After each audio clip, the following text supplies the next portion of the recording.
with your past and stuff, you seem to be a man that can pretty well overcome anything. Trying to. Yeah, I guess so.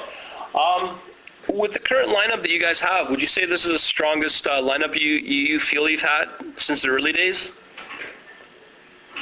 Well, definitely. I mean, having Alex and Greg back in the band. Louis would be back in the band, but he's got, health issues, so yeah. All those definitely for us now. But I'd say, yeah, definitely, it's definitely the strongest lineup with this lineup. Okay. We've got some great drummers and great bass players and stuff, and right. other great guitar players, but it's not as comforting as having the original guys. Okay. Now, with all the lyrical topics you have on this new album, what would you say is the most closest to you? Well, there's a song called The Afterlife on there that the last couple of years, my father and Eric's father passed away. Right.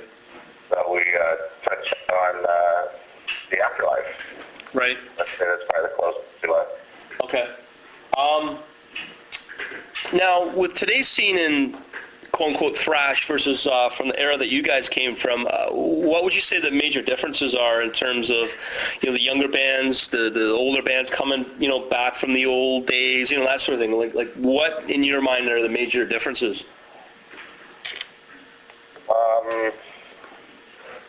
Well, like in our case, I would have to say that the difference is that we're actually more focused. Okay. We're actually better musicians than we were when we were younger. I mean, you're younger creating something and chasing something, because we were basically, grew up around early Metallica stuff. So, all of us in our area were kind of chasing under the Metallica sound, and I think now that years past, we've established our own sound and style, and we're actually all better musicians these days than we were when we were younger. Okay. I think we're focused. We're not partying as much, and it's all about music instead of the party. Right. Straight. Okay. I'll give you throw one out there for you.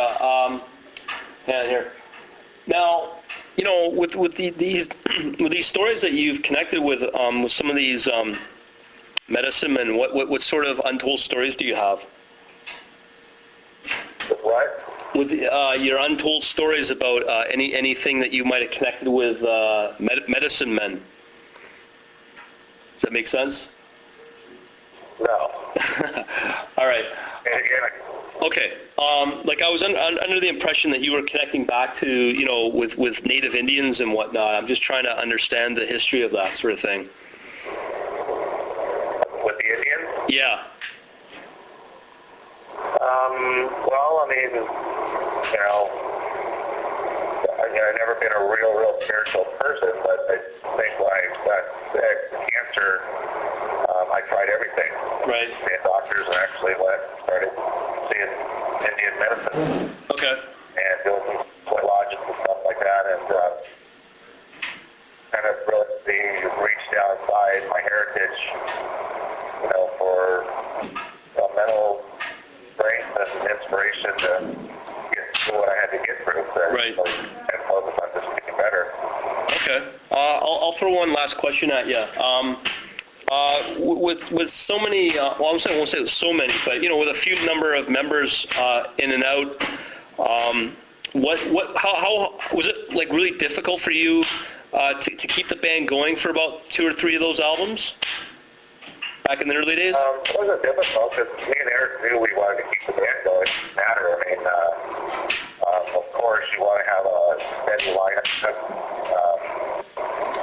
But we finally, after changing drummers a bunch of times, we finally came to realize that that's just the way it is.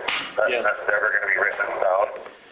And even with the current lineup, with Alex and everybody, I mean, that camp might not last forever either. So it's basically me and Eric as songwriters and musicians writing the songs across the camp. Okay. And we've been fortunate enough to have some great drummers and guitar players, some bass players jump on board, which has been real good, Yeah. All right. Well, but we've never ever thought of it that way, Okay. Well, that's it pretty well for me then. Thanks a lot for your time, man. Cool, right on, man. Thanks, then. Thanks. Talk to you later. Bye.